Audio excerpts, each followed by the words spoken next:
Hey guys, welcome back to another video of database management system, and today in this video we will talk about a very important topic, that is attributes and types of attributes. पिछले वाले video में हम लोगों ने बात की थी about entity and entity set and उनके टाइप्स के बारे में, और आज के इस वीडियो में हम लोग थोड़ा सा आगे बढ़ते हुए पढ़ने वाले हैं attributes and types of attributes के बारे में. So let's get started towards our video. Okay guys, welcome back to the computer screen, और आज के इस वीडियो में हम लोग पढ़ने वाले हैं अबाउट टाइप्स ऑफ एट्रीब्यूट्स. अब जैसे कि आप लोग को डायग्राम में एक क्विक आइडिया दिख रहा होगा कि बहुत सारे टाइप्स ऑफ एट्रीब्यूट्स है जिसके ऊपर मैंने क्वेश्चन मार्क अभी के लिए लगा रखा है, और इन सारी चीजों को हम लोग आगे डिटेल में एक्सप्लेन करने वाले हैं one by one. So let's get started towards our concept. So guys, video में सबसे इंपॉर्टेंट जो हमारा टॉपिक है वो है एट्रीब्यूट्स, और एट्रीब्यूट्स को स्टडी करना बहुत ज्यादा इंपॉर्टेंट है अगर हम लोग टाइप्स ऑफ एट्रीब्यूट्स को पढ़ना चाहते हैं. तो attributes is our main topic. सबसे पहले डेफिनेशन पॉइंट ऑफ व्यू देखो, the attribute is used to describe the property of an entity. पिछले वाले वीडियो में हम लोगों ने एंटिटी पढ़ा था. एंटिटी मतलब कोई भी एक रियल वर्ल्ड ऑब्जेक्ट, जैसे कि स्टूडेंट हो गया, एम्प्लॉय हो गया. अब उसके बारे में क्या क्या प्रॉपर्टीज हमें दिखानी है या फिर क्या क्या प्रॉपर्टीज हमें ईआर मॉडल में एक्सप्रेस करनी है, रिप्रेजेंट करनी है, तो उसको दिखाने के लिए हम लोग एट्रीब्यूट का इस्तेमाल करते हैं. नेक्स्ट पॉइंट के ऊपर बढ़ेंगे. Eclipse is used to represent and attribute. मतलब ये जो शेप है एक्लिप्स शेप कैसा होता है कि जो सर्कल है उसको अगर मैं थोड़ा सा एक्सटेंड कर दूंगा तो वो एक एक्लिप्स बन जाता है, जो कि मैं आप लोगों को आगे डायग्रामेटिक स्ट्रक्चर में बताऊंगा. तो ये जो शेप है, अगर हम लोग को किसी भी एट्रीब्यूट को ऐड करना है तो हम लोग एक्लिप्स शेप से ऐड कर सकते हैं, उसको रिप्रेजेंट कर सकते हैं. अगले पॉइंट के ऊपर बढ़ते हैं, that is every eclipse represent one attribute and is directly connected to the entity. मतलब जो भी एट्रीब्यूट है, जिस भी एंटिटी का एट्रीब्यूट है, उसको हम लोग एरो की मदद से उसको कनेक्ट करते हैं, और एंटिटी को हम लोग रेक्टेंगल की मदद से रिप्रेजेंट करते हैं, और हम लोग एट्रीब्यूट को एक्लिप्स की मदद से रिप्रेजेंट करते हैं. थोड़ा सा एट्रीब्यूट्स कैसे बनते हैं उनके बारे में हम लोग स्टडी कर लेते हैं with the help of diagrammatic structure. तो यहाँ पे एग्जांपल मैंने ले लिया है एक स्टूडेंट का एग्जांपल हम लोग हमेशा लेते रहते हैं, क्योंकि ये जो है वो बहुत ज्यादा कन्वीनियंट और ईजियर है. स्टूडेंट हमारा एक एंटिटी है और उसके मल्टीपल एट्रीब्यूट्स है, रोल नंबर है, नेम है, बर्थ डेट है. अब ये सारे जो एट्रीब्यूट्स है वो क्या कर रहे हैं, वो प्रॉपर्टी एक्सप्लेन कर रहे हैं स्टूडेंट की, कि स्टूडेंट का रोल नंबर क्या है, नेम क्या है और उसका बर्थ डेट क्या है. तो ये हो गए हमारे एट्रीब्यूट्स, और एट्रीब्यूट्स को रिप्रेजेंट कराने के लिए हम लोग जिस शेप का इस्तेमाल करते हैं वो है eclipse. So that's it for the explanation of the attributes. Okay guys, moving towards our next topic, that is types of attributes. अब टाइप्स ऑफ एट्रीब्यूट्स के बारे में पढ़ेंगे कि क्या क्या हमारे टाइप्स ऑफ एट्रीब्यूट्स है, और उनके बारे में हम लोग डिटेल में स्टडी करेंगे. तो एक डायग्राम है जो कि मैं आप लोगों को दिखाना चाहता हूँ. यहाँ पर आप लोगों को सारे टाइप्स ऑफ एट्रीब्यूट्स दिख जाएंगे. सबसे पहला है simple attribute, composite attribute, single valued attribute, then है multi valued attribute, derived attribute and key attribute. इन सारे छह टाइप्स के बारे में आज की इस वीडियो में हम लोग डिटेल में स्टडी करने वाले हैं. So let's get started guys towards our types of attributes. So वह सबसे पहला हमारा टाइप्स ऑफ एट्रीब्यूट आ जाता है, वो है सिंपल एट्रीब्यूट. अब नेम से ही आप लोगों को समझ में आ रहा होगा एकदम सिंपल टाइप ऑफ एट्रीब्यूट है. तो भी हम लोग डेफिनेशन देखेंगे. Simple attributes are atomic values which can not be divided further. मतलब एक ऐसा एट्रीब्यूट जो कि आगे डिवाइड नहीं हो सकता, उसको हम लोग सिंपल एट्रीब्यूट बोलते हैं. एग्जाम्पल से और अच्छी तरीके से समझ में आएगा. एग्जाम्पल है स्टूडेंट का रोल नंबर. अब रोल नंबर जो है वो एक ऐसा एट्रीब्यूट है जो कि आगे डिवाइड नहीं हो सकता. रोल नंबर के और पार्ट्स नहीं हो सकते, तो उसको हम लोग बोलेंगे सिंपल एट्रीब्यूट. एक और पॉइंट यहाँ पर एक्सप्रेस करना चाहूंगा. Here the given attribute is a simple attribute as it can not be divided further. मतलब ये जो रोल नंबर है वो एक सिंपल एट्रीब्यूट है जो कि आगे डिवाइड नहीं हो सकता. इस चीज को समझने के लिए आप लोगों को कॉम्पोजिट एट्रीब्यूट भी समझना चाहिए. अगर आपको एक बार कॉम्पोजिट एट्रीब्यूट समझ में आ गया तो हम लोग सिंपल एट्रीब्यूट और कॉम्पोजिट एट्रीब्यूट के बीच में डिफरेंशिएट करके आप लोगों को और अच्छी तरीके से एक्सप्लेन कर सकते हैं. Okay guys, moving towards our next type of attribute, that is composite attribute. Composite attribute की डेफिनेशन कुछ इस टाइप की है कि composite attributes are made of more than one simple attribute. मतलब एक ऐसा एट्रीब्यूट जो कि बहुत सारे मतलब एक से ज्यादा सिंपल एट्रीब्यूट से बना होता है, उसको हम लोग कॉम्पोजिट एट्रीब्यूट बोलते हैं. और ये एट्रीब्यूट एक ऐसा एट्रीब्यूट होता है जो कि हम लोग डिवाइड कर सकते हैं. सिंपल एट्रीब्यूट हम लोग डिवाइड नहीं कर सकते, कॉम्पोजिट एट्रीब्यूट हम लोग डिवाइड कर सकते हैं. अब किस टाइप से कर सकते हैं वो भी हम लोग देख लेते हैं. एग्जाम्पल के थ्रू और अच्छी तरीके से समझ में आएगा.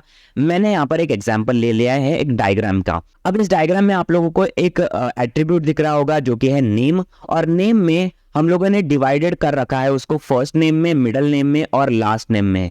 तो ये जो नेम है वो हमारा हो गया कॉम्पोजिट एट्रीब्यूट, क्योंकि इसको हम हम लोग ने डिवाइड किया है फर्स्ट नेम में, मिडल नेम में और लास्ट नेम में, तो इसको हम लोग बोलेंगे as a composite attribute. But उसी तरीके से अगर आप लोग एक सिंपल एट्रीब्यूट को देखोगे, जैसे कि हमारा रोल नंबर था, तो रोल नंबर को तो हम लोग डिवाइड नहीं कर सकते, तो वो हो गया हमारा सिंपल एट्रीब्यूट और नेम हो गया हमारा कॉम्पोजिट एट्रीब्यूट। नेक्स्ट पॉइंट है हमारा, here the attribute name is composite attribute as they are composed of many other simple attribute।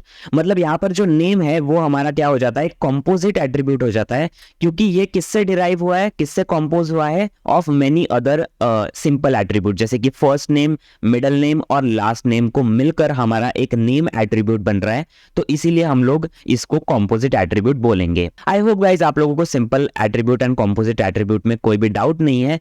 Moving towards our next type of attribute. Okay guys, moving towards our next type of attribute, that is derived attribute. अब जो first point यहाँ पर आएगा, derived attributes are the attributes that do not exist in the physical database but their values are derived from other attributes present in the database। मतलब इसका मतलब क्या है, डिराइव्ड एट्रीब्यूट एक ऐसे टाइप ऑफ एट्रीब्यूट होते हैं जो कि फिजिकल डेटाबेस में एक्चुअल में एग्जिस्ट तो नहीं करते हैं, बट ये डिराइव होते हैं from the other attributes that are present in the database. अब इसका जो मतलब है वो आप लोगों को डायग्रामेटिक स्ट्रक्चर में और अच्छी तरीके से मैं समझा पाऊंगा। नेक्स्ट जो पॉइंट है, derived attributes represent by the dashed eclipse. मतलब इसका जो शेप होता है वो क्या होता है, डैश्ड एक्लिप्स होता है। मतलब जो एक्लिप्स है जो हम लोग पूरा बना रहे हैं उसको हम लोग डैश्ड फॉर्मेट में बनाएंगे। अब इसका एक एग्जांपल देख लेते हैं इन द डायग्रामेटिक स्ट्रक्चर। यहाँ पर हम लोगों ने स्टूडेंट एक एंटिटी लिया है, उसके roll number, gender, date of birth and age, ये सारे इसके एट्रीब्यूट्स है। अब उसमें से जो एज है वो हमारा डिराइव्ड एट्रीब्यूट है। अब जरा सा देख लेते हैं कि एज जो है वो हमारा डिराइव्ड एट्रीब्यूट कैसे हो सकता है। तो अगर आप लोग ध्यान से देखो तो डेट ऑफ बर्थ एक ऐसा एट्रीब्यूट है। अगर डेट ऑफ बर्थ आप लोग इसके साइड में देखो तो डेट ऑफ बर्थ नाम का भी एक एट्रीब्यूट है जो कि क्या कर सकता है, एज को डिराइव कर सकता है। अब एज को कैसे डिराइव कर सकता है, तो जो भी स्टूडेंट का डेट ऑफ बर्थ होगा उस डेट ऑफ बर्थ के ईयर में से हम लोग करंट डेट ऑफ बर्थ के ईयर को माइनस कर दे तो हमारी स्टूडेंट की एज जो है वो डिराइव हो जाती है। तो इसी तरीके से अगर आप लोग देखो तो एज जो है वो हमारा टेक्निकली एक डिराइव्ड एट्रीब्यूट हो जाता है, जो कि एक्चुअल में डेटाबेस में फिजिकली स्टोर नहीं है, बट वो डिराइव किया जा रहा है डेट ऑफ बर्थ इस एट्रीब्यूट से।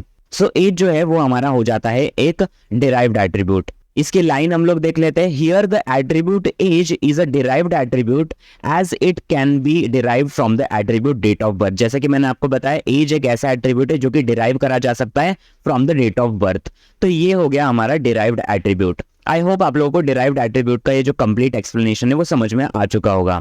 Okay guys, moving towards our next type of attribute, that is single valued attribute. अब इसकी क्या डेफिनेशन है, single valued attribute are those attribute which can take only one value from the given entity from the entity set. मतलब single valued attribute एक ऐसे attribute होते हैं जो कि सिर्फ और सिर्फ एक वैल्यू ले सकते हैं फ्रॉम द एंटिटी। अब इसका क्या मतलब है, हम लोग एग्जाम्पल की मदद से और अच्छे तरीके से समझेंगे। तो एग्जाम्पल ले लेते हैं, स्टूडेंट का ये डेटाबेस, इसमें से जो जेंडर है वो हमारा सिंगल वैल्यूड एट्रीब्यूट हो जाता है।